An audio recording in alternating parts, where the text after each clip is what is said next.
How is it going, everyone? Daxellz here, and today we are reacting to another suggested video, Overwatch versus TF2, but explained with food. Without further ado, I think we should get into the reaction. And away we go.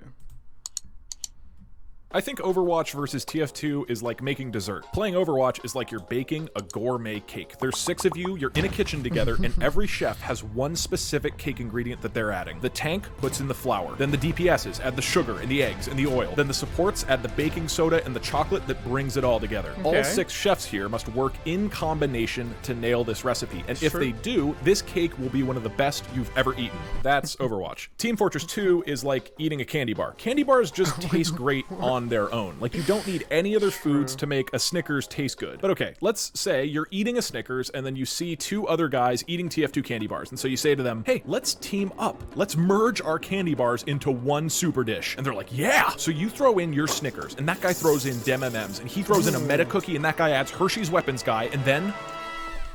well, then it just tastes like a big chocolatey mess. I don't know about that. But look, it sounded cool. A Snickers by itself tastes like a big chocolatey mess. So does Hershey syrup. Combining candy bars together doesn't make them taste any better. It's still just a pile of delicious chocolate either way. That's TF2. So why are these games so different? Well, Overwatch characters are fundamentally designed to stay next to each other.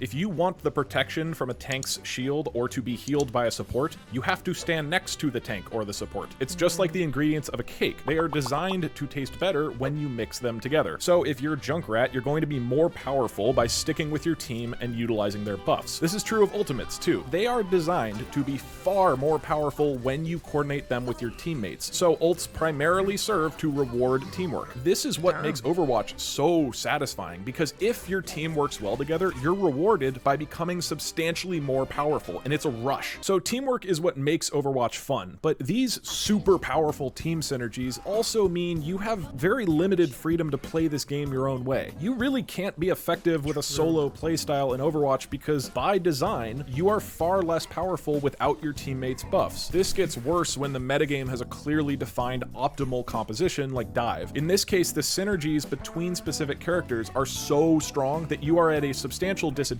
if you play anything else. Hey, you guys want to make a red velvet cake today? I love making red velvet. What the fuck? No! Chocolate cake is the only dessert in the meta.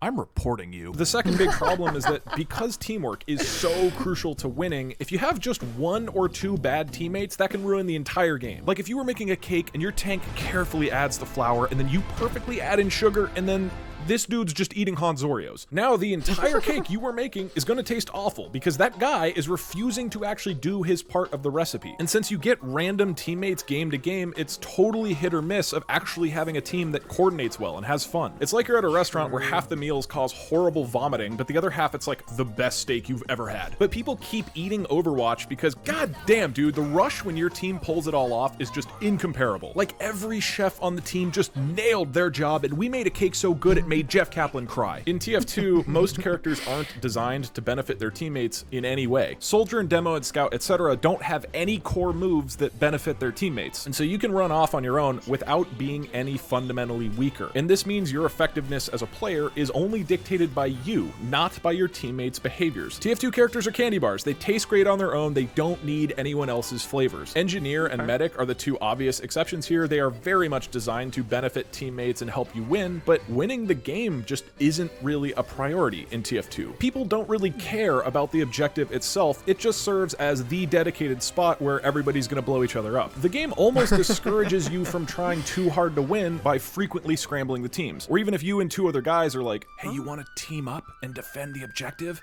Yeah, that sounds fun. Hey, cut that out! Auto balance! So inevitably the map is full of spies and pyros and snipers roaming around having whatever little adventures pop up, and 90% of the time you'll never properly coordinate with anyone. Don't get me wrong, teamwork is still really fun in TF2, but unlike Overwatch, it's not the entirety of the game, and instead you have this incredible freedom to play in whatever style you want. Plus, TF2 maps are usually 12v12 or more, whereas Overwatch is only 6v6. This means that every individual Overwatch player player has a larger impact on their team's product, so there's more pressure for you to follow the recipe and not be a dick. There are, of course, exceptions to all of this. Teamwork in TF2 is definitely effective when it's done well, and the competitive modes like Sixes or Highlander are a great example of this, and there's definitely some Overwatch players who do find success by playing separately from their teams. But the underlying design of these games funnels players into a teamwork mentality or a solo mentality, so that 90% of the time in Overwatch you need to stick to the recipe, and 90% of the time in TF2 you're in a Snickers dance party.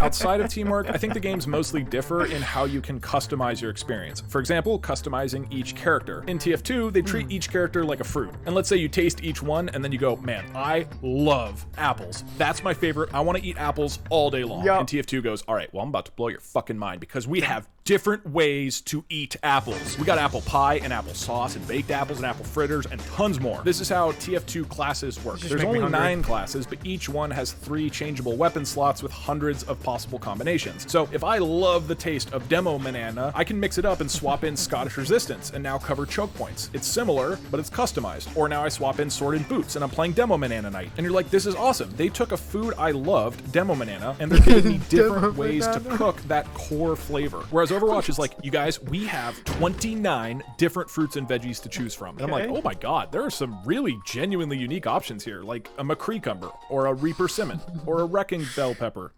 Hey, get out of here.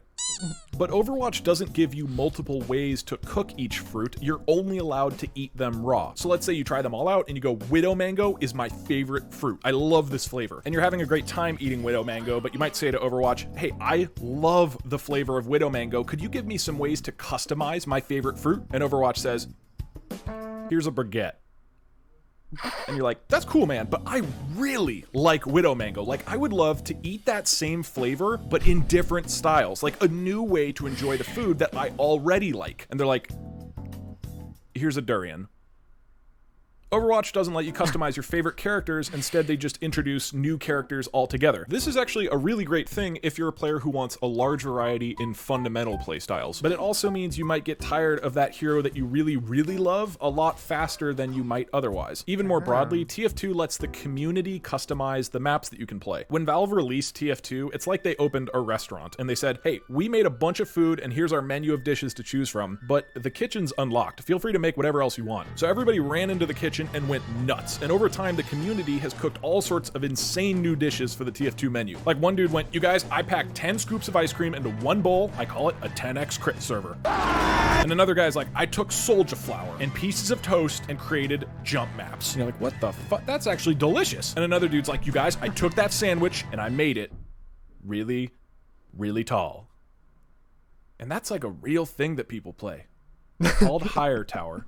It's just High Tower, but the tower is really tall now. So over the years, people took TF2's map editor and custom servers and created crazy new genres like jump maps, Saxton Hail mod, randomizer, tons more. The community expanded TF2's restaurant menu to have almost infinite dishes to choose from, and this has drastically increased the game's longevity and enjoyment. But when Overwatch opened their restaurant, they said, here's our menu of food, you can eat these specific things. And over time, they've added new items to the menu like 3v3 or brawls. And these dishes all taste great, but the point is that Overwatch, and only Overwatch, controls the entire menu. And as a result, it's a pretty limited menu. Like if you go in there and you try to order a 12v12 match, they will say, sorry, but 12v12 isn't on our menu. Why don't you try our 6v6? And I'm like, I have, man, and it's great, but I thought it'd be fun to make my own type of meal.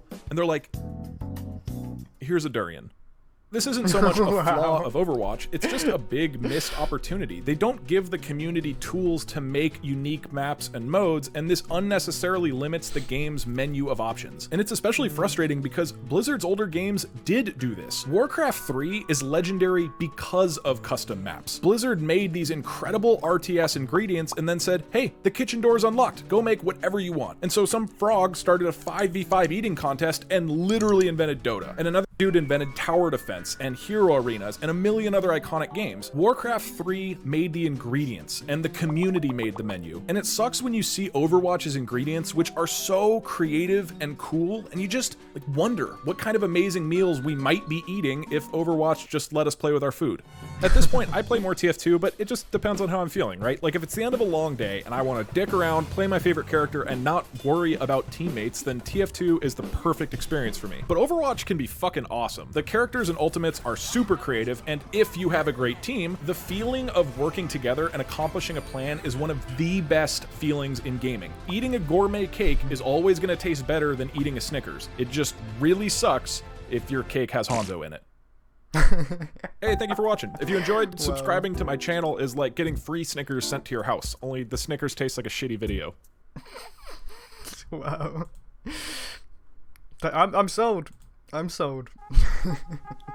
As someone that's newly been introduced to TF2 and playing it, I'm really enjoying it. So I can understand why, seeing how similar the games are, but how unsimilar they are, and why they have different audiences, kind of makes sense when you put it into food. It's weird. It's the weirdest video ever, but it makes so much sense. But anyway, yep, that was the end of the video. If you enjoyed that video, make sure you check out the original. I'll leave a link in the description down below so you can check it out for yourselves. If you enjoyed this video, hit the like button, comment what you'd like me to react to next, subscribe if you're new or you just haven't yet. I will see you in the next video. Laters!